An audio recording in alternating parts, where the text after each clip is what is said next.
The 2019 heroes performed a variety of feats, aiding an injured boy who had been run over by a lawnmower, saving a woman from a fire, helping rescue a teenage girl who had been abducted, saving two fellow letter carriers struck by an out-of-control car, rescuing an elderly man and his small dog from an aggressive pit bull, and setting up a foundation that has helped thousands of families that have a child facing serious medical issues.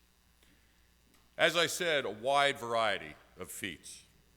But though their actions differed, they stemmed from the same factors: knowledge of the neighborhood they serve, dedication to the well-being of the residents in those neighborhoods, awareness of their surroundings, and a willingness to act when necessary, whatever the dangers. And that, by the way, is a pretty good summation of what letter carriers are all about.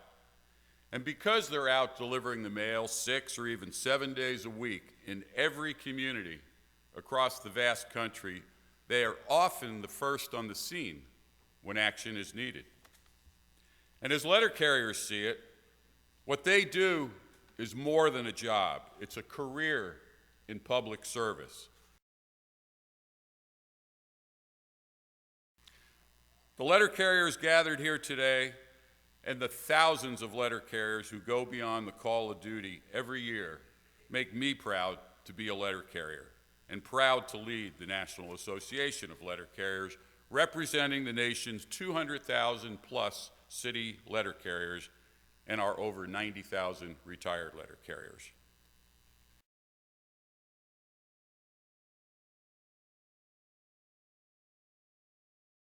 Next is our Eastern Region hero, Teresa Jo Belcotta from Buffalo, Western New York, Branch 3.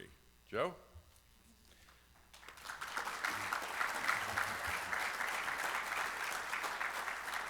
Accompanying Joe, as she's known, is David Grosskopf, president of Branch 3. We're glad to have you with us today. This story is, to put it mildly, kind of an unusual one. It was the evening of June 1st, and Joe was at home preparing dinner when she heard someone yelling, "Call 911," from the yard next door, where her cousin lived. She ran outside and she encountered an awful scene. Her cousin's 10-year-old son, Gavin, had been run over by a riding lawnmower, which had severely injured his foot. As it turned out, the boy's father had been mowing and then backed up to avoid his two other children who were in front of him, but didn't see Gavin as he began backing up. It was a horrific accident, Joe said later. No one was to blame. The boy was on the ground, and his parents, of course, were panicked. Joe quickly took control of the situation. She tried to stop the bleeding while asking the boy's mother to call 911.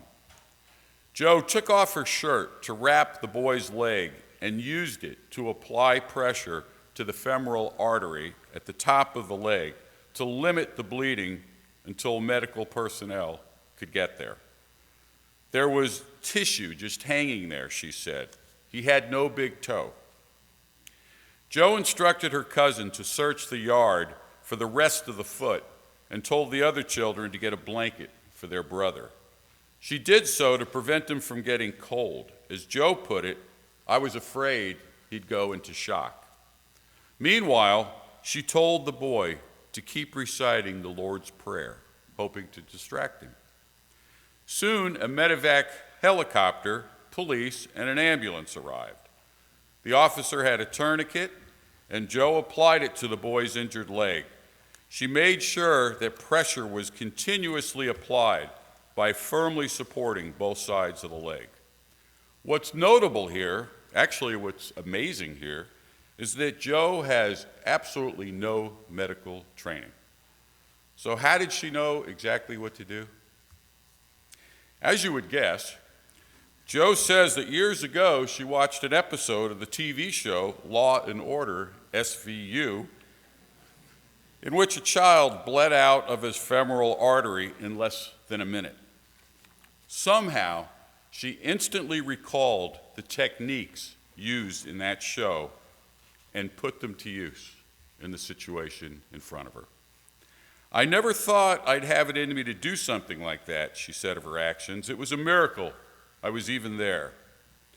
After being stabilized, Gavin was medevaced to a hospital where his foot was amputated 3 inches above the ankle. He was fitted for a prosthetic foot and underwent occupational therapy. Fortunately, his leg healed well. Joe's quick decisions and actions helped save the boy's leg and probably his life. This 25-year postal veteran turns aside any talk of her being a hero. Starting to see the pattern? Joe attributes the outcome to divine intervention. She says, and I quote, "I'm just a mailman." The judges were impressed by how Joe reacted to the emergency. It was a very traumatic situation, but she handled it with real poise, they said. She probably saved the young man's life. So Joe, it's a pleasure to present you with the award for Eastern Region Hero of the Year. Congratulations.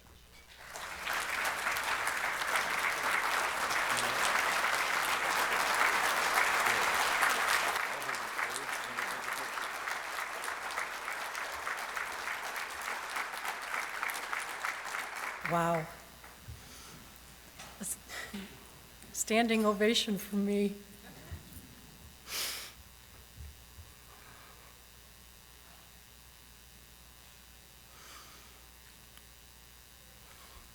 Thank you for being patient. The Burns family, they are my cousins, and I've lived next door to them for 6 years, and every time I hear the story, whether it's from me telling it or President Rolando or a news media questioning about it, I break out every time because it was very extremely traumatic, and it wasn't the first time I had seen something like that in my career. Approximately 15 years ago, there was a 3-car vehicle accident behind my mail truck while I was delivering mail, and a gentleman had suffered a heart attack, and the 3 vehicles imploded, and I had actually helped another citizen pull the man's body from the vehicle. And I tried to assist paramedics to revive him, and that scene was, I would have to say, just as traumatic as what I had witnessed when Gavin had his accident.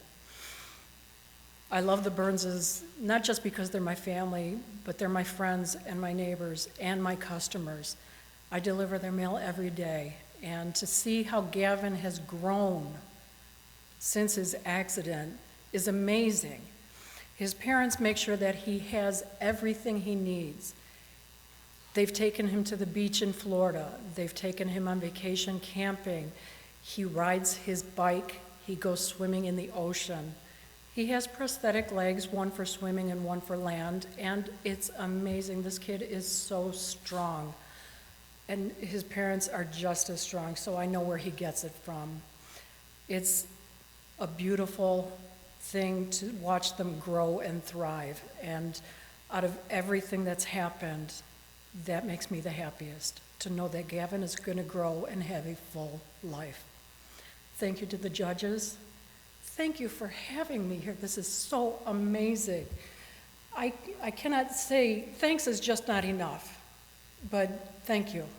Thank you very much.